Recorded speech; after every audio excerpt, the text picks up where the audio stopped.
السلام علیکم دوستو، آپ ثانی ٹی وی دیکھ رہے ہیں اور اس سلسلے کی ابھی 7ویں ایپیسوڈ ہے کامیابی کا راز، دجال کون کب کہا کتاب ہے۔ آگے بڑھتے ہوئے آتا ہے سوال، دوسرا سوال، حضرت مہدی کی جد و جہد کیا ہوگی اور کس طرح ہوگی؟ حضرت مہدی کے متعلق دوسرا اہم سوال یہ ہے کہ ظہور کے بعد ان کی جد و جہد کی نوعیت کیا ہوگی اور جو کچھ وہ کریں گے وہ ان کے لیے کیوں کر ممکن ہوگا۔ بیعت جات کے بعد قیام خلافت تک انہیں دنیا بھر کی ترقی یافتہ ترین طاقتوں سے جس قیامت خیز معرکہ آرائی کیا سامنا ہوگا، اس کی گرمی سے وہ کیوں کر سرخرو ہو کر نکلیں گے، جبکہ آج کی دنیا میں سیاسی، فکری، معاشی، عسکری غرض ہر سطح پر طاغوتی طاقتیں ناقابل شکست طور پر غالب نظر آ رہی ہیں۔ زمین پر اور سمندروں میں ان کی حکمرانی ہے، فضا اور خلا میں ان کی برتری کا شور ہے۔ بظاہر ایسی کوئی صورت مستقبل قریب میں دور دور تک نظر نہیں آتی کہ مسلمان اس غلبے کے طلسم کو توڑ سکیں گے۔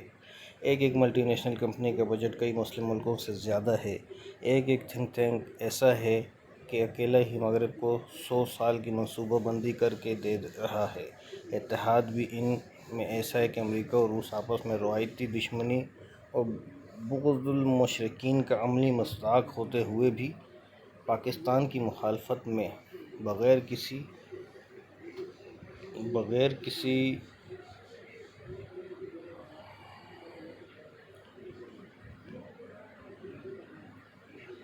ترغیب کے خود بخود اکٹھے ہو جاتے ہیں۔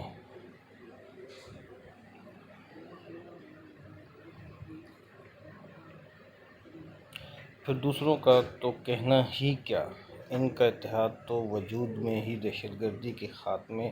اور عالمی حکومت کے قیام کے لیے آیا ہے۔ دنیا بھر کی معیاری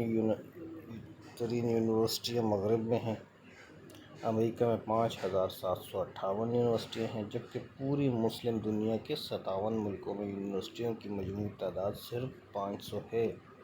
اور پورے عالم اسلام میں ایک بھی یونیورسٹی ایسی نہیں جسے دنیا کی ٹاپ 500 یونیورسٹیوں میں شمار کیا جا سکتا ہو۔ مغربی حکومتیں پوری مسلم دنیا کے ذہین ترین دماغوں اور اعلیٰ ترین ہنرمندوں کو پرکشش مرات کے عوض کھینچ کر اپنے طلسم میں جکڑ لیتی ہیں،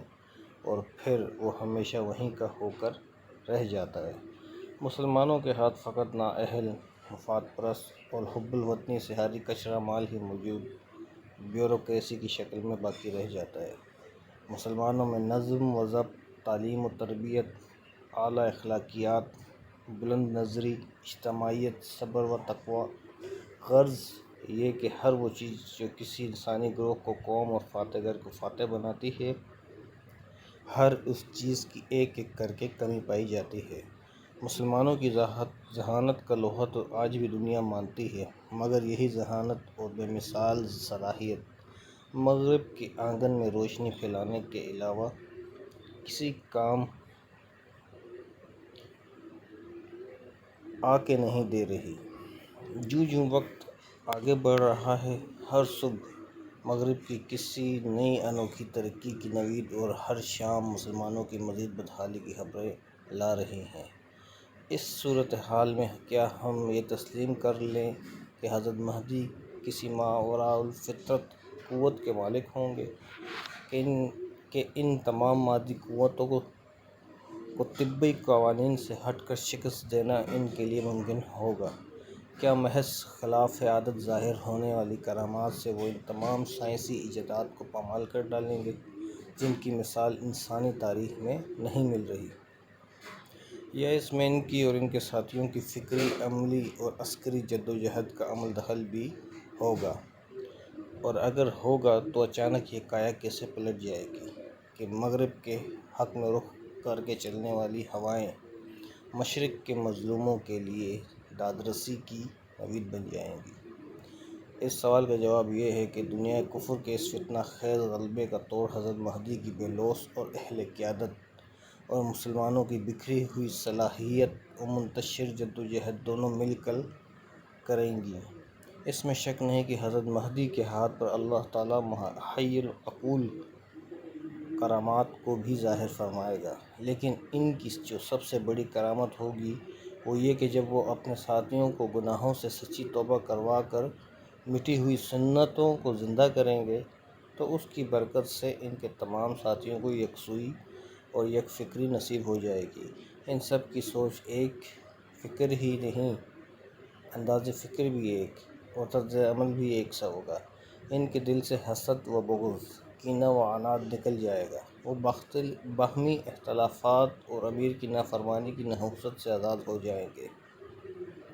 وہ جینے مرنے میں حضرت مہدی کی کامل اطاعت کریں گے اور موت کو سامنے دیکھ کر بھی منہ نہیں موڑیں گے۔ موت سے مراد طبعی موت ہی نہیں ہوتی، طبیعت کی موت بھی ہوتی ہے، یعنی بہت سے لوگ قربانیاں دے رہے ہیں، موت کو خوشی خوشی گلے لگا رہے ہیں، لیکن بات جب نفس کی موت کی آتی ہے تو وہ اس پر ویسا غلبہ نہیں پا سکتے جیسا کہ حضرت خالد بن ولید رضی اللہ عنہ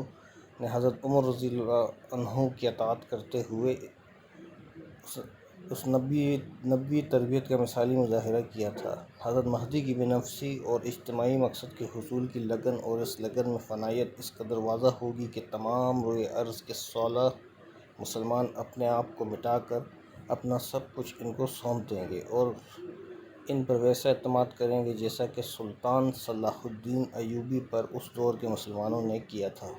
تاریخ کے طلباء پر یہ بات مخفی نہیں ہونی چاہیے کہ پورے یورپ کی متحد صلیبی افواج کے مقابلے میں سلطان کی اپنی فوج، مصر و شام کی فوج کوئی اتنی زیادہ نہ تھی، البتہ مختلف علاقوں سے آئے ہوئے مجاہد قبائل جب ان کو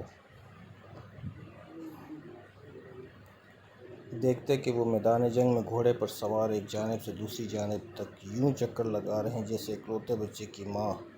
اس کی تلاش میں بلائی بلائی پھرتی ہے، آنکھوں میں آنسو اور زبان پر ایک ہی نعرہ، یا اسلام یا اسلام، اے مسلمانوں اسلام کی مدد کرو، اے مسلمانوں اسلام کی خبر لو، تو یہ قبائل جو اپنی عصبیت، سرکشی، انفرادی مزاج میں مشہور تھے، سب کچھ چھوڑ چھاڑ کر سلطان کے ساتھ جینے مرنے کا عہد کر لیتے تھے۔ اور تاریخ گواہ ہے کہ سلطان کے پاس خرچ نہ ہوتا تو اپنے خرچ پر، اپنے اسلحے سے، جی جان سے میدان میں ڈٹے رہتے تھے اور سلطان کا ساتھ چھوڑ کر جانے کو کفر و ارتداد سے زیادہ سخت آر والی بات سمجھتے تھے۔ ان کو یقین تھا کہ اگر شکست ہوئی تو سلطان ان کو چھوڑ کر بھاگے گا نہیں، اور اگر فتح ہوئی تو اس کے فوائد سلطان خود ہرگز نہیں سمیٹے گا، بلکہ یہ سارے ثمرات و نتائج اسلام کی جھولی میں جائیں گے۔ کوئی قیادت اپنے کارکنوں کو یہ یقین دلا دے تو خدا کی قسم کایا پلٹنے میں اتنے ہی دن لگیں گے جتنے قائد کو اپنی بے نفسی اور اسلام کے لیے فدائیت و فنائیت ثابت کرنے میں لگتے ہیں۔ باقی انشاءاللہ نیکسٹ ایپیسوڈ میں پڑھیں گے۔ آج کے لیے اتنا ہی کافی۔ چینل کو سبسکرائب کریں، بیل آئیکن پہ کلک کریں اور زیادہ سے زیادہ شیئر کریں۔ شکریہ۔